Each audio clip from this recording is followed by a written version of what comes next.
Es por tu gran amor y tu perdón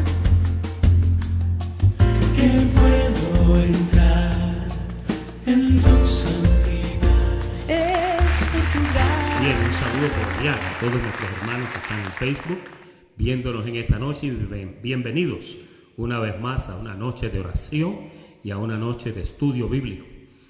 Saludos a José y a Nancy allá en Argentina que nos están viendo.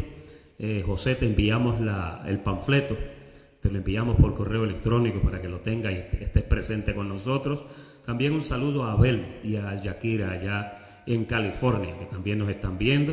Saludos también a Juan y a su esposa allá en Argentina y a los hermanos que nos están viendo en California, que es un grupito bastante bonito.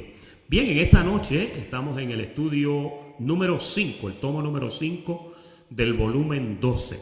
El tema de esta noche es el primero de varios de una serie que vamos a estar hablando, donde vamos a estar dialogando acerca de los fundamentos bíblicos para formar un buen líder.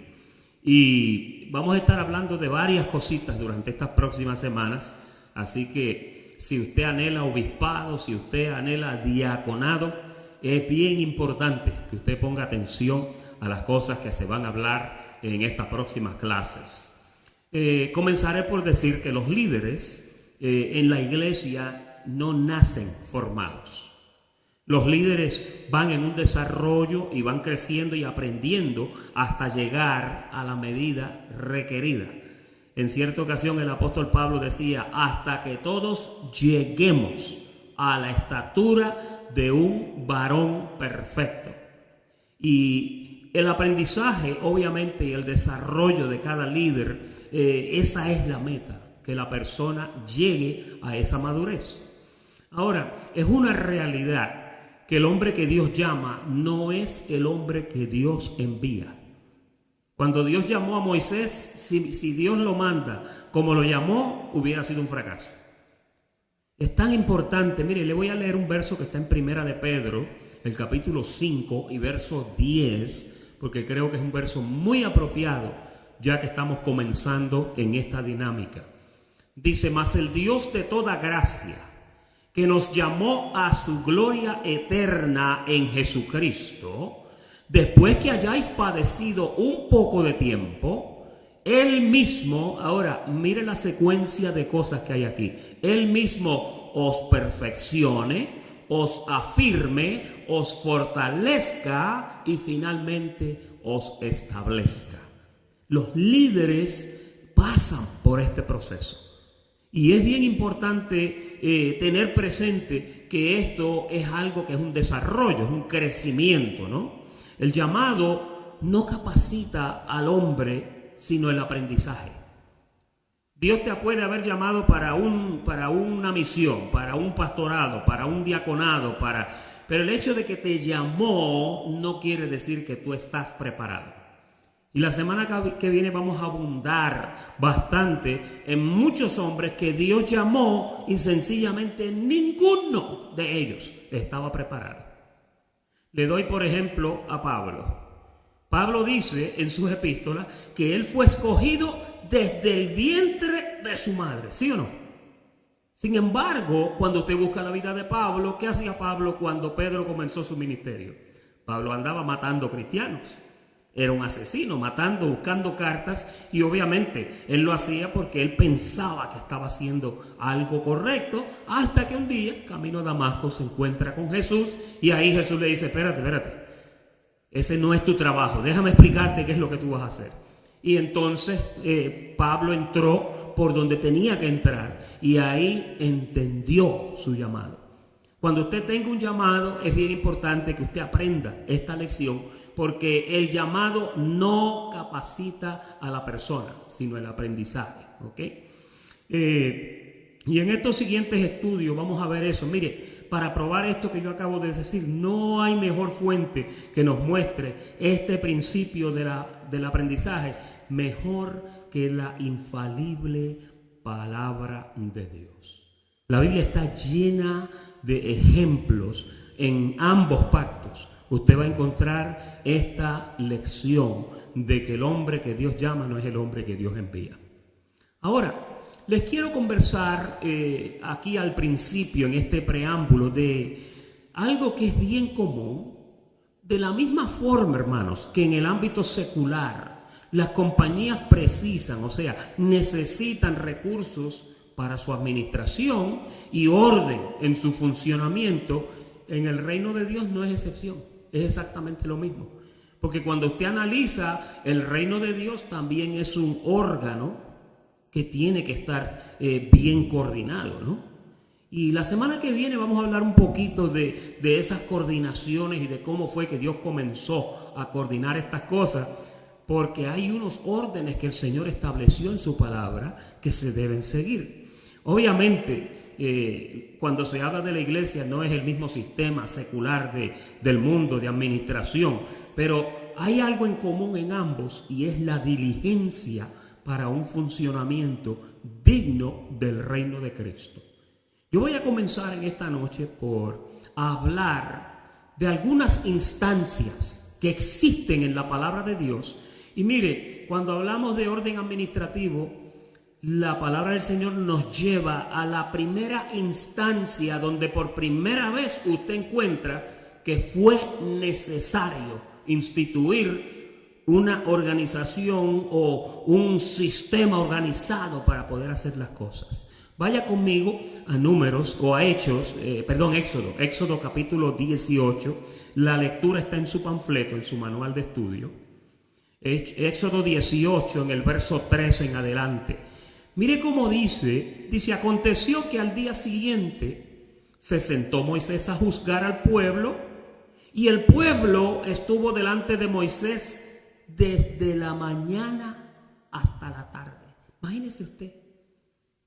Yo me trato de imaginar, yo me imagino que Séfora le llevó una lonchera, quizás se bebió 3 o 4 Coca-Cola, no sabemos cómo Moisés pasó el día, pero hermano, desde que el sol salió hasta que el sol se puso, el hombre estaba sentado en una silla, ahí dice juzgando, lo que él hacía era que él estaba administrando en las vidas de la gente que le traían los problemas y las situaciones a él.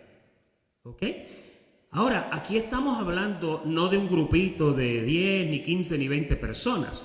Esta comunidad se componía de más de 3,5 millones de gente. Y usted va a ver la evidencia en unos minutos. Ahora, dice ahí el verso 14, y viendo el suegro de Moisés, ¿quién era el suegro de Moisés? Jetro. Viendo el suegro de Moisés todo lo que él hacía con el pueblo, dijo, ¿qué es esto que haces tú con el pueblo? Ahora, yo quiero llevarte a preguntarte, ¿quién era Jetro? Porque Jetro no era una persona de esas de la esquina o del montón. Jetro era un administrador que tenía rebaños de ovejas. Era un hombre muy adinerado, ¿no? Era un hombre muy preparado en cuanto a lo que es administración y organización. Porque en aquellos tiempos los dueños de rebaños, había pastores que tenían miles y miles y miles de ovejas. Y tenían diferentes pastores. Por eso cuando usted lee a Juan 10 y usted oye a Jesús hablando del asalariado. ¿Han oído esa expresión? Que dice que el asalariado no le importan las ovejas. Un asalariado era un trabajador, un pastor contratado por medio de paga para que cuidara X parte del rebaño de la persona que fuera el dueño. Entonces Jesús decía, el asalariado, el que recibe simplemente un salario porque trabaja ahí, no le importan las ovejas porque las ovejas no son de él. Usted ha visto en los trabajos a veces que usted llega y la persona que lo está atendiendo le dice, no, yo solamente trabajo aquí. Y eso es lo peor del mundo, porque cuando hay esa actitud, entonces ya usted quedó a merced de un empleado irresponsable que sencillamente no le va a dar a usted la atención y la calidad de servicio que usted se merece como cliente. Entonces, ¿qué pasa? Pues aquí, en el verso 14, comienza este diálogo entre Jetro y Moisés. Mire cómo le dice, ¿qué es esto que haces tú con el pueblo? ¿Por qué te sientas tú solo y todo el pueblo está delante de ti desde la mañana hasta la tarde?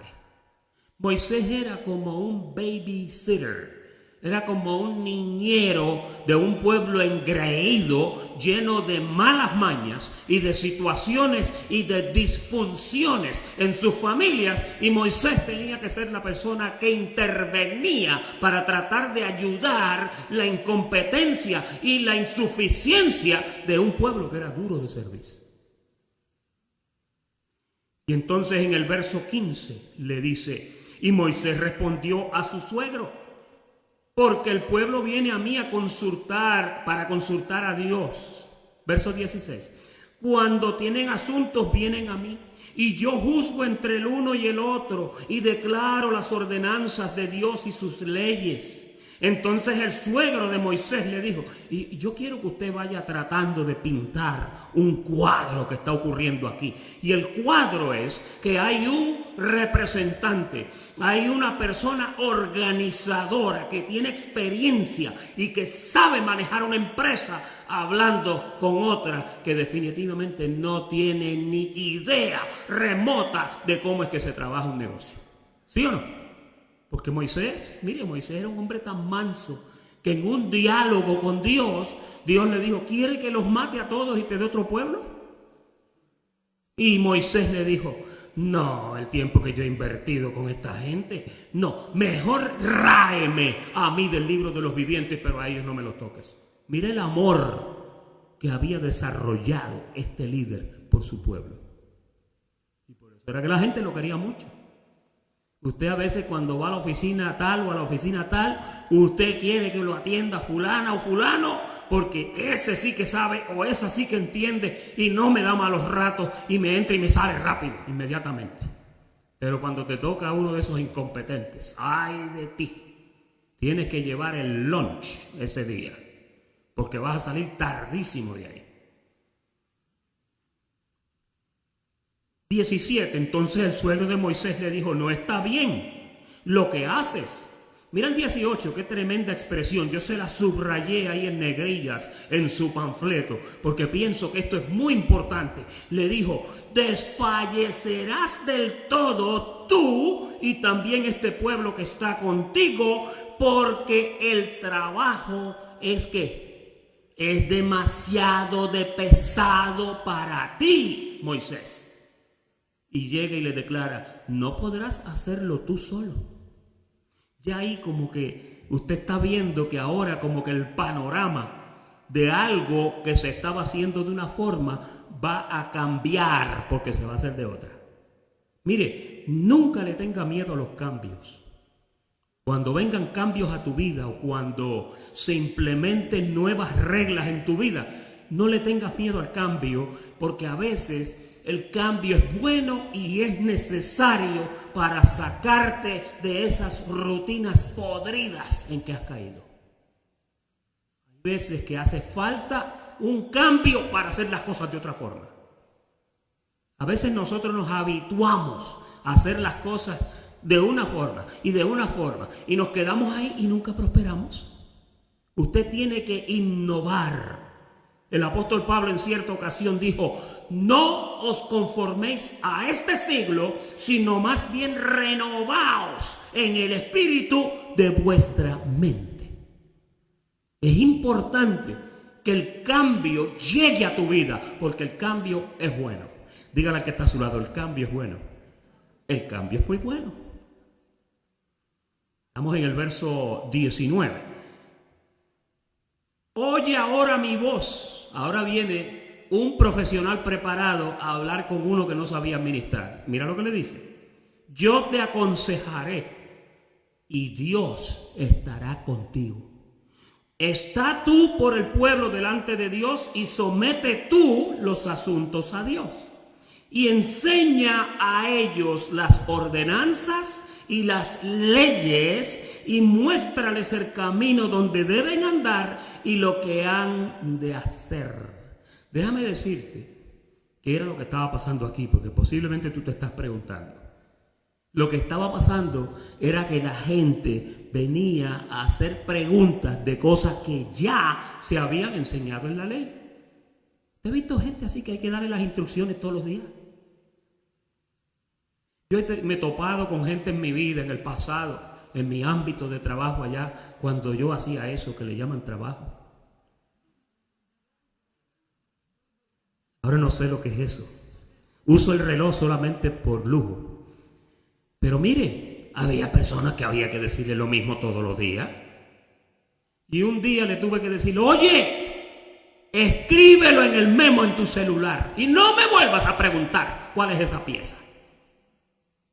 El pueblo andaba en eso. Y Moisés todos los días, no, mi hijo, mira, para eso tienes que hacer esto y esto, porque es que la ley del Señor dice esto y esto. Aquí Jetro, en el verso 20, le dio una instrucción y le dijo, mira, agarra todo este montón de manganzones y enséñales el camino por donde deben andar y lo que han de hacer. Ahora, mira el verso 21, porque el cambio comienza a desarrollarse aquí. Dice, versículo 21, además, escoge tú de entre todo el pueblo varones de... Vaya apuntando ahí si usted tiene con qué apuntar. Y la semana que viene me gustaría que trajeras un libretón, porque vamos a apuntar un montón de cosas. Pero mira, primero, varones de virtud. Segundo, temerosos de Dios. Tercero, varones de verdad. Cuarto, que aborrezcan la avaricia. Y ponlos sobre el pueblo por jefes, ¿de cuánto? Aquí tú notas que era un pueblo grandísimo, como te decía ahorita. Jefes de millares, de centenas, de 50 y de decenas, de 10. Mira qué clase de pueblo era el que Moisés tenía al frente. Estamos hablando grupos de miles, grupos de cientos, grupos de 50 y grupos de 10. Imagínate tú a un hombre tratando de resolverle problemas a una persona desde que el sol sale hasta que el sol se pone. Gente que se les había hablado la ley, se les había dado escrita en 2 piedras, se les había dicho todo lo que era, pero todos los días venían a preguntar, ¿cómo es esto? Versículo 22. Ellos juzgarán al pueblo en todo tiempo y todo asunto grave te lo traerán a ti, y ellos juzgarán todo asunto pequeño. ¿Ustedes recuerdan cuando el apóstol Pablo allá había un problemita en una de las iglesias en Corinto? ¿Se acuerdan que Pablo se molestó y dijo, me sorprende que ustedes no han sido capaces de trabajar con una situación pequeña como esta? ¿Se acuerdan? El casito de Tito, Pablo le llama una situación pequeña. Obviamente que yo iba a ser un desastre allí. Pero aquí usted ve la delegación de esta gente para atender las cosas que no conllevan mucho el asunto pequeño. Dice, así aliviarás la carga de sobre ti y la llevarán ellos contigo. Trate de ver esto como lo estamos mirando, porque ahora lo que estamos hablando es de un trabajo para Dios, pero un trabajo que se está haciendo en conjunto. No un trabajo donde una persona se quema las pestañas solas, sino un grupo que como las hormigas trabajan juntos y logran cualquier cosa. La Biblia dice que en la multitud de muchos, el consejo de muchos, hay sabiduría. Ahora, versículo 23. Si esto hicieres y Dios te lo mandare, tú podrás sostenerte y también todo este pueblo irá en paz a su lugar. Parece que Jetro miró y uno de los detalles que observó fue que no estaban en paz. La gente aproblemada. ¿Usted ha visto a la gente en el departamento de quejas? Cuando llegan al departamento de quejas, usted va a la maquinita a coger el número y a usted le tocó el 999.999. Y usted se fue y almuerza y paga los biles y va a ver allá y viene al doctor y cuando viene todavía van por el 699. Moisés estaba en una situación así. Y es bueno que yo le estoy exacerbando esto un poco, porque yo lo que quiero que usted piense es que este principio va a llegar a lo que es la iglesia. ¿Ok? Vamos a ver otro. Le dice el verso 24: y oyó Moisés la voz de su suegro e hizo todo lo que le dijo. Oiga, le voy a contar, para hacer la historia corta. Moisés instituyó esto y definitiva ahora el hombre podía dormir, podía comer con su esposa y con sus nenes, podía estar tranquilo, porque cuando hay un trabajo en una iglesia, si todo le cae encima de la espalda del pastor, ¡ay de ese pastor! Usted sabe que cuando yo era niño, yo prácticamente mi vida la he pasado dentro de las iglesias. Cuando yo era niño, yo observaba que a veces a la iglesia tal, por ejemplo, allá en Boston, Massachusetts, llegó el pastor nuevo, un hombre así guapo, joven, pelo negro. Pero igual que los presidentes, Obama entró con el pelo negrito y salió con el pelo blanco. George Bush, el papá y el hijo, entraron jovencitos y bien pepillos, como dicen los cubanos. Oiga, y cuando salen de esa presidencia, salen que lo que da es pena. Entonces aquí yo veía que el pastor, después que pasaban 3 o 4 años, yo veía que empezaban a salirle canas y tenía ojeras. Y era que al pastor lo llamaban a las 3 de la mañana porque fulano se peleó con fulana. Así era en los círculos donde yo me crié. Cuando había cualquier cosa, el pastor se parecía al pobre Moisés que estaba juzgando en el pueblo todos los días, desde la mañana hasta la noche. Ahora, vamos a ver otra institución, y en esta está en Números, el capítulo 11. Yo quiero que usted vaya mirando conmigo, porque en esta se instituyen 70 varones. Dice Números 11:16. Entonces Jehová dijo a Moisés. Ya cuando Dios le habla a Moisés aquí, ya Moisés tiene experiencia, ¿sí o no? Ya tiene experiencia porque ya Jetro le había dado una cátedra. Reúneme 70 varones de los ancianos de Israel, que tú sabes que son ancianos del pueblo y sus principales, y tráelos a la puerta del tabernáculo de reunión y esperen allí contigo, y yo descenderé y hablaré allí contigo. Oye, aquí es donde comienza la cosa a ponerse interesante. Y yo tomaré del espíritu que está en ti, ¿y qué voy a hacer? Lo pondré en ellos, y llevarán contigo, ¿qué? Llevarán contigo la carga del pueblo, y no qué. Oye, fíjate lo que Dios le dice a Moisés.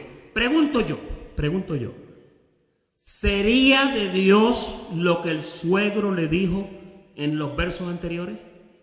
¿No es esto una foto idéntica de lo que Jetro, el suegro, el yerno de Moisés, el suegro de Moisés le dijo a Moisés? Era lo mismo. No la llevarás tú solo, le dice. Se lo puse en negrillas ahí en su panfleto. Si usted tiene un highlighter, apúntelo, estos panfletos, estos últimos. Oiga, yo no quiero que usted coja estos para poner tazas encima. Yo quiero que usted lo lea 2 o 3 veces. Y el que viene de la semana que viene también. Ahora, vamos a otro tercer establecimiento de 12 discípulos. Ahora es Jesús que hace la elección. Y esta se encuentra en Mateo, el capítulo 10, del verso 2 al 4.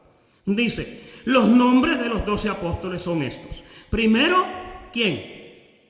¿Quién fue el primer apóstol de Jesús? Casi nada. El apóstol Pedro, llamado Pedro. Andrés, su hermano. Jacobo, hijo de Zebedeo, y Juan, su hermano.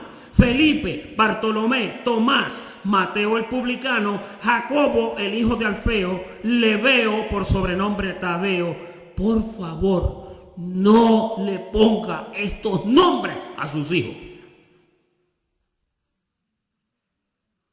Simón el cananista y Judas Iscariote, el que también le entregó. Jesús escogió 12 personas. El criterio que él utilizó no lo sabemos. La Biblia no nos lo revela. Pero sabemos que él sabía todas las cosas, ¿sí o no? Y sabemos que un Pedro era necesario para el trabajo que hizo, aunque Pedro llegó a viejo antes de graduarse. Le pasó como ¿se acuerdan a Bill Cosby? Que Bill Cosby obtuvo su doctorado cuando ya tenía 50 y pico de años. Y eso está bien, si usted está estudiando porque no pudo estudiar en su juventud, pero lo terminó. Pues yo creo que Pedro terminó el doctorado como a los 60 años. Porque le costó aprender. Y Jesús se lo había dicho. Jesús le dijo, mira, ahora tú te estás ciñendo, pero cuando seas viejo, te va a ceñir otro, que era el Espíritu Santo. Fíjese. Y Pedro se tardó un tiempo y Dios tuvo que trabajar con él, porque el hombre tenía un carácter bastante complicado. Usted nota cómo ahí hay una selección de 12 personas y no vemos el criterio. Vamos a otra selección que está en Mateo el capítulo 10, y esta es la selección de los 70 que enviaron a evangelizar. ¿Ok? Mira cómo dice el verso 8. Sanad enfermos, limpiad leprosos. Estos son los 70 que los mandaron de 2 en 2, lo que deja dicho que mandaron ¿cuántos grupos? 35 grupos. 35 grupos de 2. ¿Ok? Dice, sanad enfermos, limpiad leprosos, resucitad muertos, echad fuera demonios, de gracia recibisteis, dad de gracia. No os proveáis de oro. Oiga, aquí es donde yo quiero que usted empiece a poner atención. No os proveáis de oro, ni plata, ni cobre en vuestros cintos. Eso se acostumbraba, porque después en una emergencia tú te quitabas la correa y la vendías. Metales, porque los metales costaban en ese tiempo. Ni de alforja para el camino, ni de 2 túnicas. O sea, esta gente se fueron con lo que tenían encima. Ni de calzado, ni de bordón, porque el obrero es digno de ¿qué? Mire la expresión de el obrero es digno de su salario. ¿De dónde viene? ¿Usted pensaba que era Pablo que lo hablaba? No. Es Jesús que la dice por su boca cuando manda a 35 pares de evangelistas a evangelizar y los comisiona y los dota de poder para que fueran. Y déjeme decirle, esta gente lo que iban era a prepararle campañas para él. Míralo aquí, mire cómo dice. Mas en cualquier ciudad que donde entréis, aldea donde entréis, informaos quién en ella sea digno y posad allí hasta que salgáis, y al entrar en la casa saludadla, y si la casa fuere digna, vuestra paz vendrá sobre ella. Aquí me quiero detener para decirte que la paz de Jesucristo está en cada uno de nosotros. Cuando tú llegas a una casa, la paz de Dios llega contigo. Si en esa casa hace falta paz, tú la traes. ¿Se acuerdan que Jesús le dijo a Zaqueo? ¿Cómo le dijo Jesús a Zaqueo? A esta casa ha llegado hoy la salvación. ¿Por qué? Porque Él era el Salvador. ¿Se acuerdan que le dijo así a Zaqueo cuando lo invitó a su casa? Entonces aquí le dice, paz vendrá sobre ella. Mas si no fuere digna, ¿qué dice? Vuestra paz se volverá a vosotros. Usted se va de ahí y usted se lleva la paz con la que usted anda si no la quiere.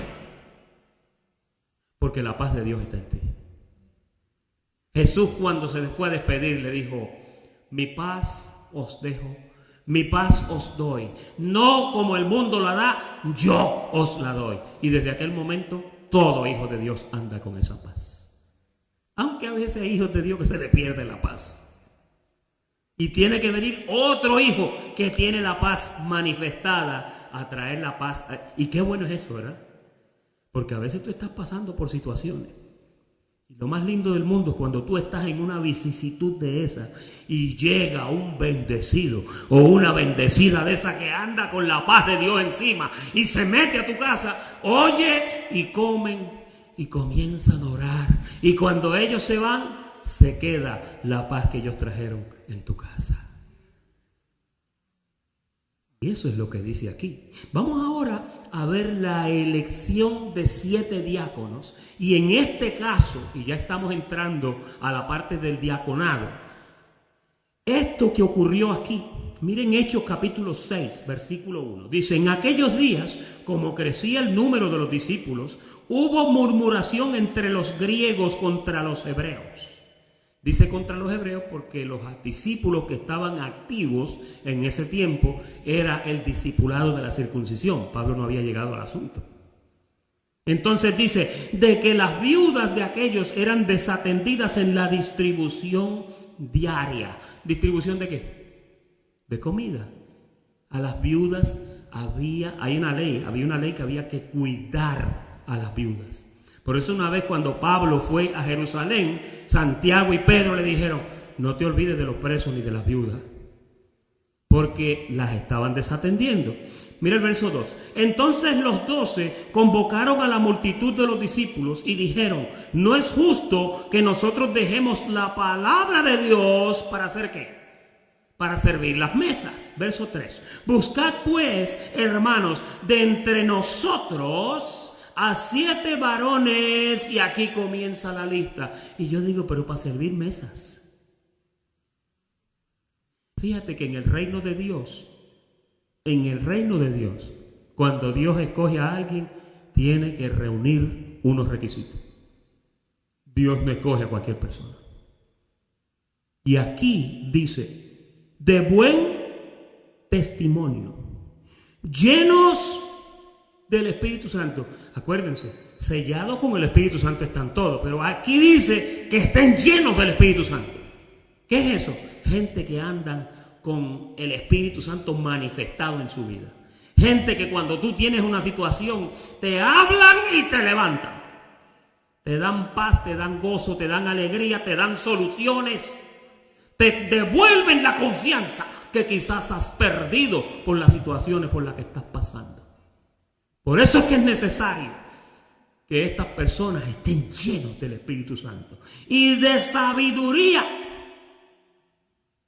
a quienes encarguemos de este trabajo. ¿Cuál trabajo?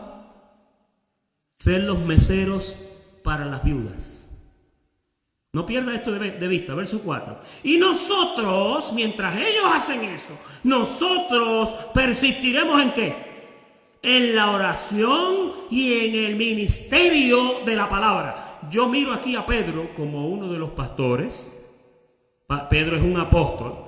Él no puede dejar de predicar para ir a servirle las mesas a las viudas. Moisés estaba quemándose las pestañas, ¿se acuerdan? Jethro le señala el error. Después Dios habla con Moisés y le dice, consígueme 70 varones, el que leímos de Números. Tú solo no lo vas a hacer. Jesús llega a su ministerio y busca 12 discípulos para hacer el trabajo porque él no lo iba a hacer solo. Y él tenía que comisionar a estos discípulos para que se convirtieran en apóstoles, para cuando él se fuera, ellos continuaran la obra que él estaba haciendo, porque él vino brevemente, pero él volvió al Padre. Y ahora aquí se presenta un caso donde hay que servirle mesas a las viudas y usted ve a Pedro siguiendo unas instrucciones que eran del Espíritu. Eran del Espíritu. Una persona que labora en la casa de Dios no puede ser cualquier persona. A mí me llama la atención porque para atender viudas, para servir unas mesas, necesitaban que fuera un hombre de buen testimonio, que fuera un hombre lleno del Espíritu Santo, que fuera un hombre lleno de sabiduría, porque si no, no podía hacer el trabajo, fíjate. Yo me imagino que estos hombres, mientras le ministraban a las viudas, ahí le ministraban, le daban la comida y quizás le hablaban, quizás ella le contaba, me siento así, pero como son hombres de sabiduría, llenos del Espíritu, no te preocupes, tranquila que Dios está contigo. Y quién sabe qué más le servían, la comida y a lo mejor un postre lleno de esperanza, lleno de bendición, lleno de inspiración. A veces necesitamos una persona así a nuestro lado, ¿sí o no? Hay días que tú te levantas que el cielo está gris y tú necesitas que alguien venga y te devuelva la luz del sol. Hay gente que se levantan todos los días soleados. Y yo he visto gente que, mire, pocos los días nublados que tienen. Y esos son para los que amanecen con los días nublados. Por eso es que es importante que usted entienda que nos necesitamos el uno al otro. No podemos subsistir solos. Tenemos que contar con la camaradería, con la solidaridad de la hermandad de cada vida. Es importante. Versículo 5. Agradó la propuesta a toda la multitud y eligieron, mira quién eligieron, el primero, Esteban, varón lleno de fe y del Espíritu Santo, a Felipe, a Prócoro, a Nicanor, a Timón, a Pármenas y a Nicolás, prosélito de Antioquía. Vuelvo a repetir, no le ponga estos nombres a sus hijos, a los cuales pusieron las manos y crecía la palabra del Señor y el número de los discípulos se multiplicaba grandemente en Jerusalén. También muchos de los sacerdotes obedecían la fe. Yo quiero que tú mires esto, porque aquí lo que está pasando es que el grupo está creciendo y al ir creciendo ellos comienzan a implementar líderes. El tema de hoy es fundamentos bíblicos para formar un buen líder. Y los líderes tienen unas cualidades que son únicas. Mira la parte 5, porque ahora vamos a hablar un poquito. Hoy vamos a hacer un enfoque en lo que es un diácono. Diga diácono. Diácono. Pablo dice, Filipenses 1, 1 y 2. Dice, Pablo y Timoteo, siervos de Jesucristo, a todos los santos en Cristo Jesús, que están en Filipos. ¿Con quiénes? Con los obispos y con quiénes más. Con los diáconos. Gracia y paz a vosotros de Dios nuestro Padre y del Señor Jesucristo. Pero volvemos al verso 1, porque ahí dice los obispos y los diáconos. ¿Qué es un obispo? Un obispo es un pastor.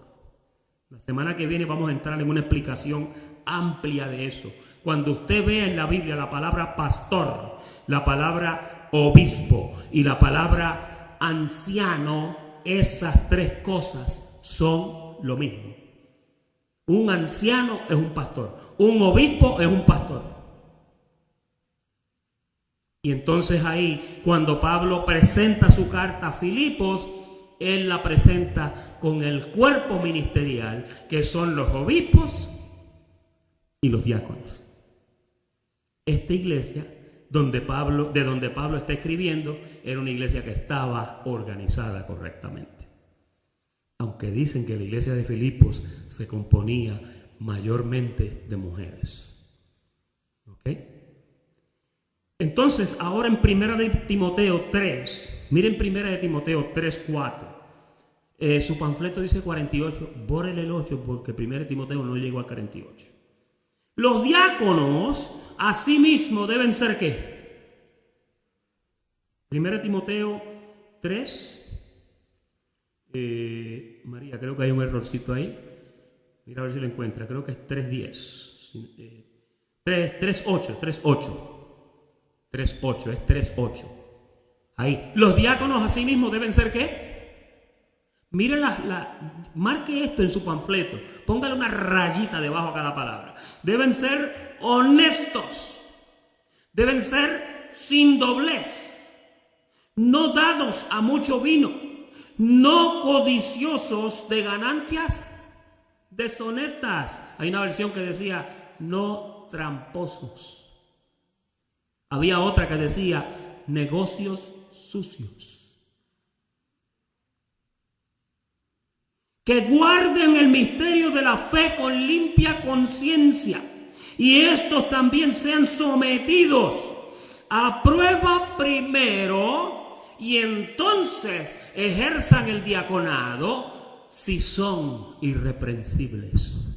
Fíjate que aquí hay un sistema que yo no sé si tú lo puedes ver. El sistema es que se escoge una persona de buen testimonio, que sea marido de una sola mujer, que sea un hombre culto, que esté tranquilo, que no sea opinionado, que no sea un avaro. La lista va a continuar. Tramposo. Y entonces ahí sométanlo a prueba, dice. Pónganlo a prueba, pónganlo a funcionar.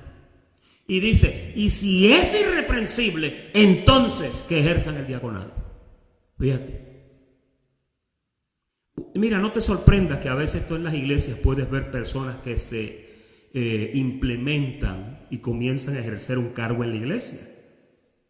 De momento, tú ves que la persona se desaparece y no aparece más.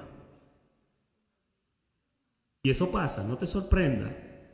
No te sorprenda porque los 12 apóstoles un día miraron y dijeron, adiós, aquí hay 11 nada más, ¿dónde está el otro? Pasa. Hay gente que empiezan a veces en un ministerio, se cansan y se van.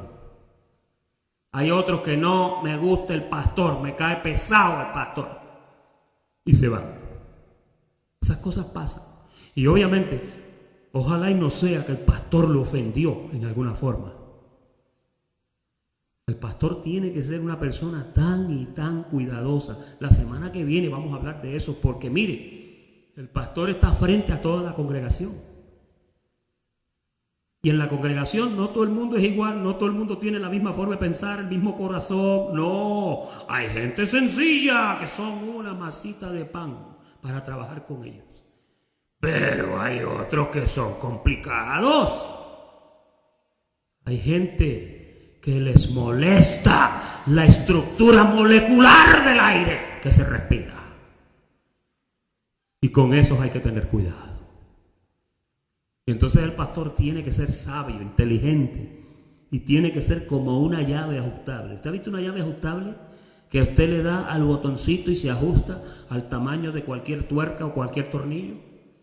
El pastor tampoco puede ser, mira, no puede tener doblez. No puede darle una razón a uno y quitársela al otro. Tiene que tratar de llevar la fiesta en paz con ambos. El pastor los tiene que amar a todos, aunque no le guste, los tiene que amar. Protegerlos a todos por igual. El pastor los respeta a todos por igual. Y bajo ninguna circunstancia el pastor le falta el respeto a una oveja. Porque el pastor es la figura de Dios en la iglesia. Dios ama a su iglesia a través del pastor. Dios instruye a su iglesia a través del pastor. Dios pastorea las almas a través del pastor. El pastor tiene que estar bien filtrado y bien parado todo el tiempo, con un testimonio intachable. No puede andar en asuntos, ni bochinches, no puede. Es un hombre que tiene que estar dedicado, a una mujer, dedicado al trabajo exclusivo de la obra del Señor. Y yo pienso que en esta casa tenemos un pastor así. Y yo le doy gloria a Dios por el pastor Carlos Estero. El pastor tiene que ser un ejemplo en el matrimonio, tiene que ser un ejemplo en el trato con los demás. Tiene que reunir las cualidades. Si no las reúne, I'm sorry for you. Usted tiene que sentar. Hay gente que quieren estar de pie ministrando cuando sus vidas no son lo suficiente para pararse detrás de un púlpito. El día que yo no sea suficiente para enseñar en una congregación y dar un buen testimonio, allí sentadito o allá me va a ver usted. No soy digno de estar frente a la iglesia de Jesucristo si no reúno las cualidades que dice ahí. Mira, vamos a la otra escritura que como que me alteré. Versículo 12. Los diáconos sean maridos de una sola mujer y que gobiernen bien sus hijos y sus casas. Porque los que ejerzan bien el diaconado ganan para sí un grado honroso y mucha confianza en la fe que es en Cristo Jesús. ¿Tú ves la expresión ahí? Mucha confianza. Si un pastor logra ganar mucha confianza, va por buen camino. Y ojalá ese pastor no te vaya a defraudar. Y estamos hablando de diáconos nada más. Imagínense. ¿Usted sabe lo que pasa? Que el diácono, usted va a ver la semana que viene, que los requisitos para el diácono son idénticos a los del pastor. Y es porque a veces el diácono empieza como diácono y termina como pastor. Sí, hay veces que un diácono trabaja en una casa con un obispo, con un pastor, y de momento comienza a anhelar el obispado. ¿Lo has leído cuando Pablo dice? Si alguno anhela obispado, buena cosa desea, pero... Y la semana que viene explicamos el pero ese. Un diácono puede que tenga todas las capacidades que tiene un pastor. El pastor se enfermó o tuvo una emergencia o no llegó o no va a llegar el domingo cuando sea, y hay un diácono que tiene la capacidad de pararse aquí y llevar esa palabra como la lleva el pastor, pero ese diácono es irreprensible, tiene buen testimonio, es marido de una sola mujer, no es dado al vino, aborrece la impureza. Porque es que el ejemplo para la iglesia tiene que ser uno positivo, ¿sí? Una vez Jesús, cuando habló de estas cosas, dijo: sin duda me diréis, médico, cúrate a ti mismo. ¿Se acuerdan cuando él habló eso? Lo dijo porque era necesario que lo dijera para que quedara registrado. Hay pastores que ofrecen todo tipo de remedios y la medicina la necesitan ellos mismos. Yo no puedo darte lo que no tengo. Yo no puedo recetarte lo que no tengo. Y ore por sus pastores. ¿Cuántos oran por los pastores? Silencio sepulcral aquí en medio nuestro. 1 Timoteo 3:12, ahí está, ¿verdad? Ya lo hablamos, los requisitos. La semana que viene vamos a hablar un poquito de los obispos. Yo creo que quedó claro lo de los diáconos, ¿verdad? Quedó bastante claro. Hay una partecita a la parte de atrás que usted se la puede llevar y leerla, pero en el Nuevo Testamento la palabra griega diáconos significa asistente, siervo, ministro, en latín es diaconus, también en griego diacón o latín diacones, que es plural. Los diáconos, entre los diáconos hubieron una serie de mártires. Murieron como mártires. Ahí en su panfleto, en la parte de abajo, en la guía de estudio, dice que Esteban fue a saber el primer mártir de la cristiandad. San Lorenzo, el valeroso, uno de los diáconos de Roma, fue martirizado en una parrilla al fuego en el año 258. Vicente de Zaragoza, el protomártir español, martirizado bajo el mandato de Diocleciano en el año 304. Efrén de Siria, muerto en el año 306, padre y doctor en la iglesia. Romano el Mélodo, en el año 490 al 556, uno de los más grandes himnógrafos griegos, apodado el Píndaro de la poesía rítmica, era un diácono. Y finalmente, uno que todos conocemos, San Francisco de Asís, año 1182 al 1226, uno de los santos más admirados y queridos por su sencillez y por su simpleza, por su pobreza. Así que este es el estudio de esta noche, la primera parte de cómo implementar un líder. Y el pastor Carlos Estero nos está viendo. Un saludo cordial a él. Espero que se haya gozado en esta noche. Saludos también a Abel y a su esposa Al-Yakira allá en California con el grupo de los hermanos. Y saludos a José y a Nancy y a Juan y a su esposa Jennifer allá en Buenos Aires, Argentina. Muy bendecidos, muy buenas noches y gracias a todos por la atención prestada.